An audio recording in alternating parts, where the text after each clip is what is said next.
नमस्कार, आप सभी सबको का नमस्कार। स्वागत है आज की ताज़ा खबर में। लॉकडाउन 17 तारीख को लॉकडाउन में काफ़ी ढील दी गई थी। एक हफ्ता हो गया। आज एक हफ्ते के बाद मैं ये कह सकता हूँ कि स्थिति नियंत्रण में है और कोई भी घबराने वाली बात नहीं है।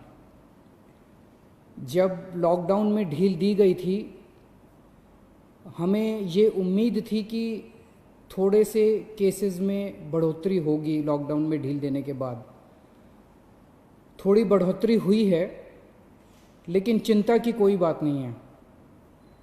मुझे चिंता तब होगी जब दो बातें अगर होंगी। एक तो ये कि अगर मौत का आंकड़ा बहुत तेज़ी से अगर बढ़ने लगेगा, जैसा मैं बार बार कहता रहा कि हमें कोरोना अभी कोई आज या कल में जाने वाला नहीं है। कोरोना तो रहेगा। अब अगर कोरोना होता रहे और लोग ठीक हो के अपने घर जाते रहें तो चिंता करने का कोई विषय नहीं है। तो एक तो ये कि मौत नहीं होनी चाहिए ज़्यादा। मौत के आंकड़े को हम कोशिश करके सबको बचा सकें, सब मौत के आंकड़े को कम से कम रख सकें। और दूसरा ये कि जो केसेस हो रहे हैं वो इतने गंभीर केस ना हों कि हमारा अस्पतालों का पूरा सिस्टम बैठ जाए, कोलैप्स कर जाए। अगर हमारे अस्पताल इतने मरीज आने लग गए, इतने मरीज आने लग गए कि हमारा अस्पताल बैठ जाएंगे, हमारे मान लीजिए बेड्स नहीं मिलेंगे, वेंटिलेटर नहीं मिलेंगे, ऑक्सीजन नहीं मिलेगी, अगर ऐसी स्थिति हो जाएगी तब चिंता का विषय होगा। कल तक दिल्ली में 13,418 केस थे टोटल। अभी तक पॉजिटिव केस 13,418 आए। इनमें से 6,540 ठीक हो गए और 6,617 अभी बीमार हैं। तो लगभग जितने ठीक हुए उतने ही बीमार हैं। लगभग 6,500 ठीक हो गए, 6,500 अभी बीमार हैं। मोटा मोटा 261 लोगों की मौत हो गई। आपके सामने मैं रखना चाहता हूं कि आज दिल्ली में अपने अस्पतालों का क्या स्टेटस है। जो कोरोना के अस्पताल हैं, कोरोना के जो सरकारी अस्पताल हैं, उनमें 3,829 बेड हैं टोटल। सरकारी अस्पतालों में 3,829 बेड हैं, जिनमें 3,164 बेड्स में ऑक्सीजन अवेलेबल है। मैं बार बार ऑक्सीजन इसलिए बोल रहा हूं क्योंकि कोरोना की कोई दवाई नहीं है। जिस पेशेंट को कोरोना हो जाता है उसको एक तो ऑक्सीजन की कमी हो जाती है और दूसरा उस ऑक्सीजन की कमी की वजह से उसकी सांसें तेज हो जाती हैं, रेस्पिरेशन रेट बढ़ जाता है, तो उसको ऑक्सीजन देनी पड़ती है। ऑक्सीजन सबसे क्रिटिकल है उस ऐसे पेशेंट के लिए, कोरोना के पेशेंट के लिए।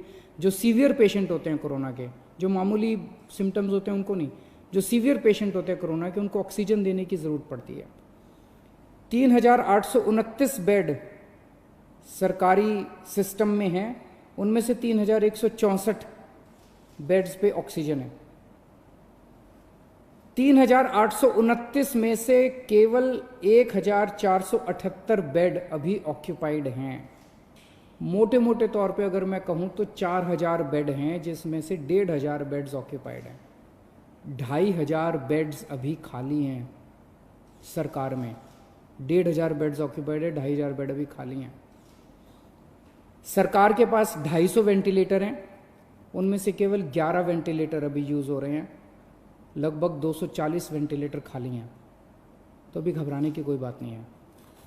प्राइवेट में 677 टोटल बेड हैं, उनमें से 509 भर चुके हैं। कई लोग प्राइवेट में अपना इलाज कराना पसंद करते हैं, सबकी अपनी अपनी इच्छा है। 677 में से 509 भर चुके हैं, तो केवल 150 पौने 200 बेड्स बचे हैं प्राइवेट में। इसीलिए कल सरकार ने कल ऑर्डर जारी करके दिल्ली के 117 प्राइवेट अस्पतालों में ऑर्डर जारी कर दिए कि 20% उनको अपने बेड कोरोना के लिए रखने पड़ेंगे। तो इससे प्राइवेट सेक्टर के अंदर जो प्राइवेट अस्पताल हैं उनके अंदर लगभग 2000 नए बेड्स आज से अवेलेबल हो गए हैं। अभी तक 677 बेड थे, अब 2000 एक्स्ट्रा बेड प्राइवेट सेक्टर में अवेलेबल है। तो प्राइवेट में अगर कोई अपना इलाज कराना चाहता है, ज़रूरी नहीं है जैसा मैंने कहा कि सरकार में 2500 बेड खाली हैं, लेकिन अगर फिर भी कोई अपना प्राइवेट में इलाज कराना चाहता है तो आज से 2000 और बेड प्राइवेट सेक्टर के अंदर अवेलेबल हो जाएंगे। आज प्राइवेट सेक्टर के अंदर 72 वेंटिलेटर अवेलेबल हैं, जिसमें से केवल 15 वेंटिलेटर यूज़ हो रहे हैं। तो मोटे मोटे तौर पे आज की डेट में प्राइवेट और सरकार मिला के 4500 बेड्स हैं, जिसमें से लगभग 2000 बेड्स इस्तेमाल हो रहे हैं, 2500 बेड्स अभी भी खाली हैं। आपकी जानकारी के लिए बता दूं कि मोस्टली केस जो कोरोना के अभी आ रहे हैं वो माइल्ड हैं, थोड़ा सा बुखार है, थोड़ी सी खांसी है, या कईयों को तो कुछ भी नहीं है, पता ही नहीं चलता उनको कि कोरोना है। वो तो टेस्ट करा तो पता चला कि कोरोना है, कोई सिम्टम नहीं है। अधिकतर केस ऐसे आ रहे हैं जिनको फिर अस्पताल में एडमिट करने की ज़रूरत नहीं होती, उनको हम घर पे ही रखते हैं। और मेरी एक टीम है जो डेली उन लोगों से घर पे बातचीत करती रहती है, उनके परिवार के लोगों से बातचीत करती रहती है, उनको सलाह देती रहती है। ये नज़र रखते रहते हैं हम लोग कि कहीं अगर वो बढ़ गया उनका कोरोना तो उनको फिर अस्पताल में शिफ्ट कर देंगे। जैसे आज दिल्ली के अंदर 3314 लोगों का घर पे इलाज चल रहा है, लगभग 2000 लोगों का अस्पताल में इलाज चल रहा है और 3314 लोगों का घर पे इलाज चल रहा है। जैसे मैंने बताया कि हमने प्राइवेट में कल ऑर्डर कर दिए 117 अस्पतालों के अंदर, अब 20% कैपेसिटी उनकी, 20% बेड कोरोना के लिए होंगे। इसी तरह से अगले 3-4 दिन के अंदर हम जीटीबी हॉस्पिटल को तैयार कर रहे हैं। जीटीबी हॉस्पिटल के 1500 बेड्स, सबको ऑक्सीजन बेड्स बना रहे हैं, और जीटीबी हॉस्पिटल के 1500 और बेड्स हमारे कोरोना के लिए तैयार हो जाएंगे। तो मैंने बताया आपको कि लगभग 4000 बेड आज सरकार में ऑलरेडी कोरोना के हैं, 1500 और हो जाएंगे, तो 5500 बेड सरकार में पूरी तरह से कोरोना के लिए डेडिकेट हो जाएंगे। और कल ही हम लोगों ने ऑर्डर दिया है और लगभग 2000 और बेड्स को ऑक्सीजन बेड्स कन्वर्ट करने के लिए। तो एक तरह से हमारी पूरी तैयारी है कि अगर कोरोना के गंभीर पेशेंट्स में अचानक उछाल आता है तो हम तैयार हैं। आज से 1 हफ्ता पहले जब लॉकडाउन में ढील दी गई थी तब क्या स्थिति थी और आज क्या स्थिति है। 17 तारीख को लॉकडाउन में ढील दी गई थी। उस दिन टोटल पेशेंट दिल्ली में पॉजिटिव 9755 थे, आज 13418 हैं। 1 हफ्ते के अंदर लगभग 3500 पेशेंट्स बढ़ गए। इसी के साथ साथ 1 हफ्ते के अंदर 2500 लोग ठीक होकर घर चले गए। 3500 बढ़ गए और 2500 ठीक हो गए। तो जैसे मैंने बताया कि लोग ठीक भी साथ साथ होते जा रहे हैं, बीमार हो रहे हैं लेकिन ठीक भी साथ साथ होते जा रहे हैं। लेकिन इसकी इंटरेस्टिंग चीज़ है, 3500 पेशेंट्स पिछले 1 हफ्ते में नए पेशेंट्स आए, लेकिन अस्पतालों के अंदर 1750 बेड भरे हुए थे। 1750 पेशेंट 17 तारीख को अस्पतालों में थे, आज 2000 है। 250 बेड केवल भरे हैं। तो केवल 250 नए पेशेंट अस्पतालों के अंदर आए। अस्पतालों में भी ठीक हो रहे हैं और नए आ रहे हैं, ठीक हो रहे हैं और नए आ रहे हैं। केवल 250 नए बेड अस्पतालों के अंदर भरे हैं। अभी 2 दिन पहले मुझे पता चला कि एक प्राइवेट हॉस्पिटल ने, एक मरीज गया प्राइवेट हॉस्पिटल में और उस मरीज को सांस की तकलीफ़ हो रही थी। 2 दिन बाद उसका अस्पताल ने टेस्ट कराया, उसके 1-2 दिन बाद रिज़ल्ट आया और रिज़ल्ट पॉजिटिव आया। और पॉजिटिव रिज़ल्ट आने के बाद अस्पताल ने कहा कि आप तो कोविड पेशेंट है, हम आपका इलाज नहीं करेंगे, अब आप अपना बेड ढूंढ लीजिए। पेशेंट अपना बेड कैसे ढूंढेगा? पेशेंट कहाँ जाएगा? कोई भी अस्पताल इस तरह से किसी भी पेशेंट को बाहर नहीं निकाल सकता। हमने उस अस्पताल को शो कॉज नोटिस जारी किया है, प्राइवेट अस्पताल को, कि आपका लाइसेंस रद्द क्यों ना किया जाए।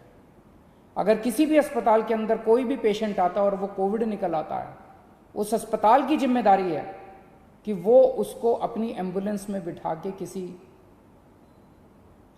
या तो प्राइवेट या गवर्नमेंट हॉस्पिटल के अंदर उसको कोविड बेड दिलवाएगा। आप किसी भी पेशेंट को इस तरह से अपने हाल के ऊपर नहीं छोड़ सकते। एक जो मेरे सामने पता चला कि जो लोगों को तकलीफ़ कई बार आती है, जैसे मैंने अभी बताया, हमारे पास सरकार में अभी 2500 बेड खाली पड़े हैं और अब 2000 प्राइवेट सेक्टर में भी बेड खाली मिल होंगे, 4500 बेड खाली हैं, लेकिन लोगों को पता नहीं चलता किस अस्पताल में बेड खाली हैं, लोगों को पता नहीं चलता कहाँ जाएं। तो इसके लिए अब हम एक सिस्टम बना रहे हैं, 2-3 दिन के अंदर सिस्टम आपके सामने लाएंगे, जिसमें अगर कोई भी कोविड का सीरियस पेशेंट है और उसको बेड चाहिए, उसको एडमिशन चाहिए, उसको तुरंत पता चल जाएगा कि मुझे कहाँ जाने की ज़रूरत है। इसका पूरा सिस्टम बना रहे हैं और 2-3 दिन के अंदर ये पूरा सिस्टम बना के मैं आपके सामने आऊँगा। फ़िलहाल जैसे मैंने बताया कि दिल्ली के अंदर स्थिति नियंत्रण में है, केसेस थोड़े बढ़ रहे हैं, मैं मानता हूँ केसेस थोड़े बढ़ रहे हैं, लेकिन जितने केसेस बढ़ रहे हैं मोस्टली माइल्ड सिम्टम वाले हैं, एसिम्टोमेटिक हैं, उनका घर में ही इलाज चल रहा है, उनकी भी हम देखभाल कर रहे हैं और जो पेशेंट्स हॉस्पिटल में आ रहे हैं उनका भी हम पूरा ख्याल रख रहे हैं। बहुत बहुत शुक्रिया।